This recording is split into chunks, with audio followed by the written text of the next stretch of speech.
he would have come through, but it's level pegging.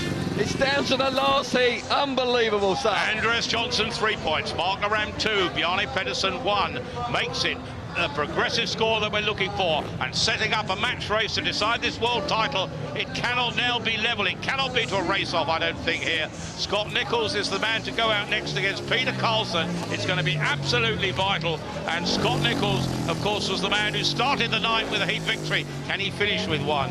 It's going to be mighty important, but look at it in the pits. It's a hive of activity, it's a hive of nerves, and a hive of tension. And certainly, I'm a little bit concerned about gate 1, Tony. I think we just desperately need Scotty Nicholls not to be hampered by Thomas Golub on gate 2.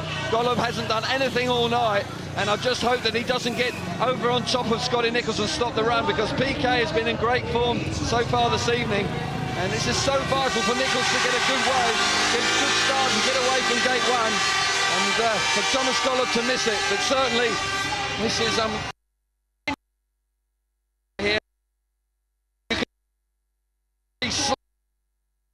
it's unbelievable. The man in the yellow helmet colour, the biggest moment in his career so far. He goes to the inside gate in yellow. Thomas is going for gate gate 3 from the outside, and well, that's Peter Carlson. So well done. Peter Carlson has provided 3 successive heat victories after a 4th place.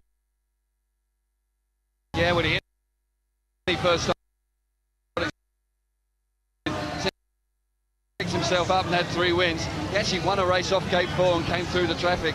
But it's not easy for the Swedes. Gate 4's not working that good. You've got to have a bit of luck around that first turn. But my concern is Golub. Will Golub pull something out of the bag at late on in the meeting? Because gate 2 quite clearly is working better than gate 1. Scotty Nicholls has got to dig deep and find something very special from that inside gate.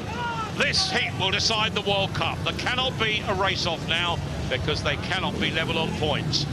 It means at the moment, with 46 points apiece in Sweden and Great Britain, Denmark are going to get 3rd place, regardless of what happens to Poland in this one. The clock is counting down. There's the England, Great Britain team manager, Neil Middleditch, looking on here now. The man on the inside in yellow is Scott Nicholls. We see him there.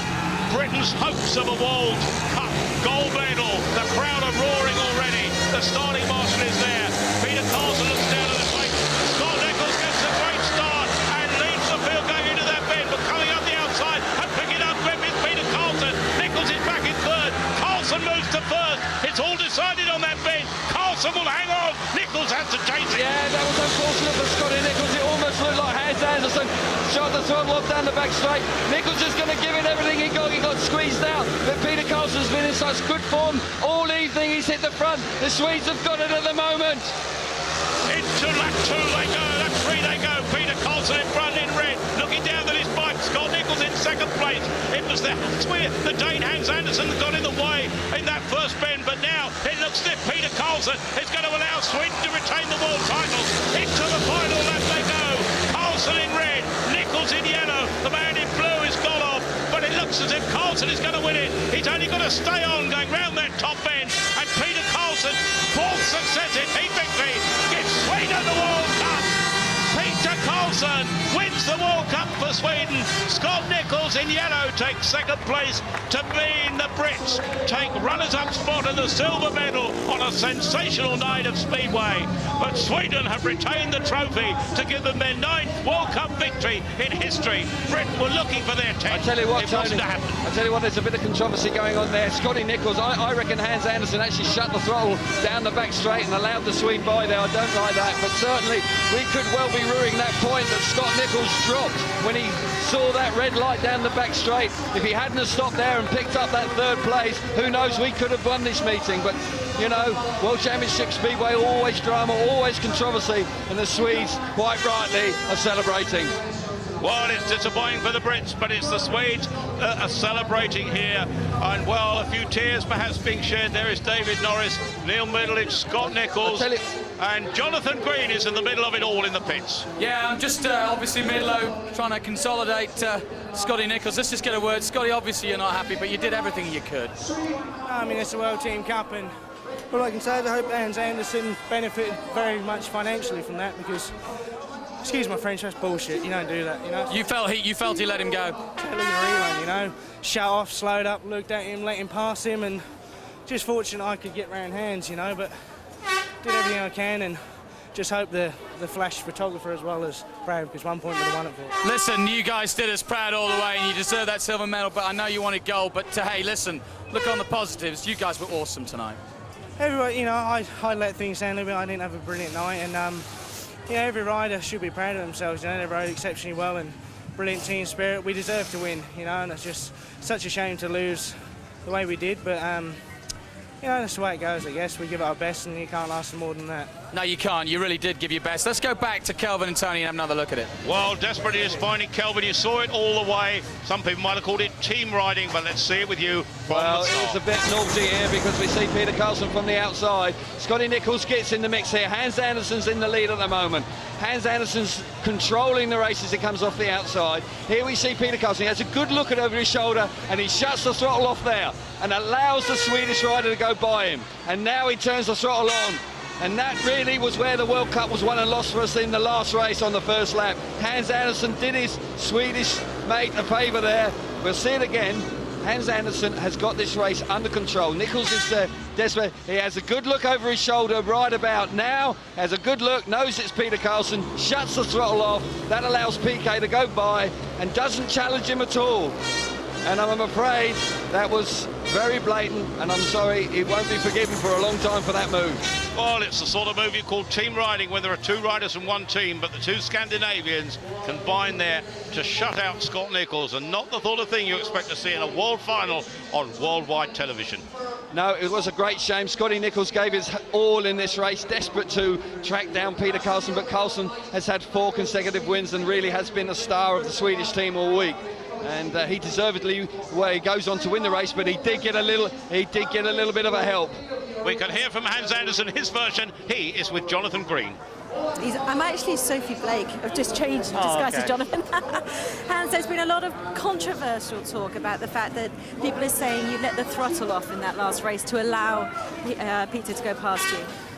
Not really, because I made a gate and I thought I didn't see him coming, so unfortunately he passed me, had more speed than me. We've been watching it in slow-mo quite a few times. It looks like you're in the lead, you're in control of it, you look over your shoulder, you see Peter there, the throttle comes off, he passes. Well, the thing is I'm spinning my tits off really out there, and I couldn't get the drive, because like if I would have let Peter through, I wouldn't have let anyone else through, and you see everyone past me, so my bike wasn't really working, so unfortunately a bad end to the night. All right, I think it's going to be debated for quite a long time to come. Yeah, I don't know. If you see, I got passed by everyone out there, so my bike wasn't working at all, so don't mind. I can take this. I had plenty of stick anyway so far, so I can take this as well. All right, well, bad luck for tonight anyway. Let you go back to the guys in the studio, see what they have to say about that. Thanks, Sophie. I think it's got 2 syllables. So, talk us through it, Chris, your view as well. You were shaking your head a lot. Yeah, he just said that he didn't see him. I mean, have a look at this. He looks right at him. Do you think, I mean, if he didn't see him, he shouldn't be racing in these glasses.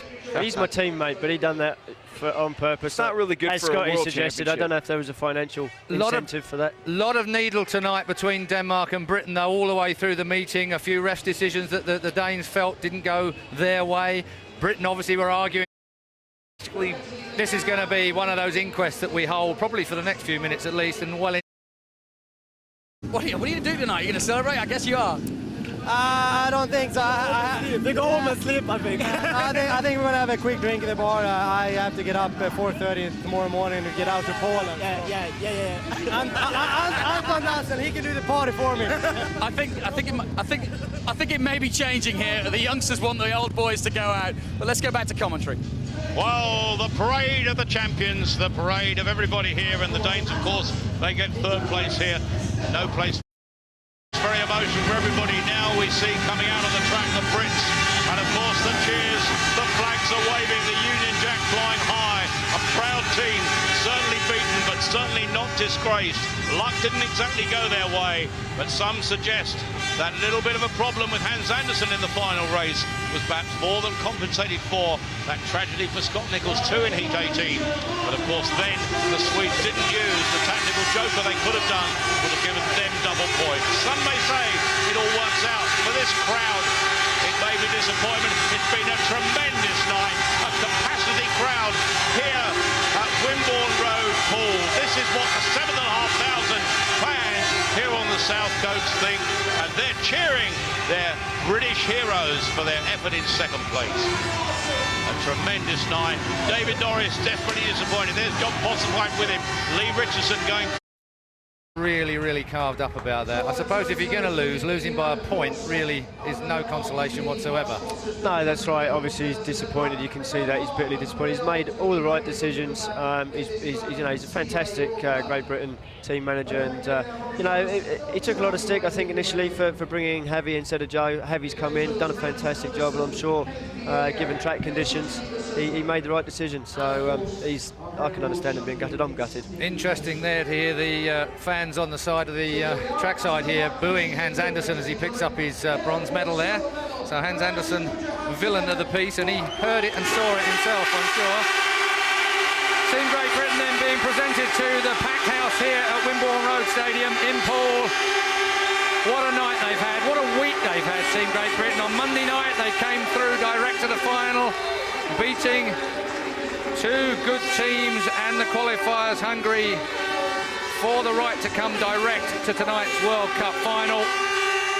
They led this all day long, then it ebbed and flowed, backwards and forwards, decisions, controversy, crashes, flashes in the fans.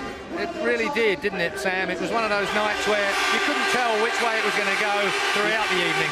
What a great advert for the sport that I've spent, the last 24 years racing, and I love the fact that you could put together the quality teams that we got right now, and it comes down to, in the playoffs, to the second to the last race, and tonight to the last race. It just goes to show the in-depth and the way the formula works, whether all the controversies and all that stuff. It just comes down to, you've got a champion. I mean, they were defending champions, Swedes, and they won it. Well, they also had their bad luck as well, remember? So tonight, I mean, the Sweden had a couple of decisions that went against them. So you've got to say that I think that the decisions, whatever way they went, have been fairly well evened out over the team. They evened themselves out, and that man there, Neil Middleditch, I think once he gets over the disappointment, he can be very proud of every single one of those guys. They went out there and gave their all. Well, we did say earlier on in the day, if you'd offered these guys a silver medal up front of the meeting, maybe they would have accepted that. No, I don't think so. Looking at their faces. Right. Okay. I was not just a chance. I was just trying to say that then when gold became a reality, more than a reality. Well, I think they believed going into this meeting it was a reality, without doubt. It's just a shame that everybody, as Tony Millard said, everybody, the millions that have watched this on TV, witnessed something that we'll never know. That man there, Andreas Jonsson, I think he won that for them. He saved his only race win for Heat 24 and put them in a position to win it. I can't imagine what was going through their minds. Those last couple of heats, they were so crucial to the overall championship that really it was a real test. Was this the moment that won the World Cup for Sweden? The moment Hans Andersen of Denmark looked to his right and saw the flying Peter Carlsson coming through the outside, leaving Scott Nicholls in their wake. Sweden then, by 1 point, beat Great Britain.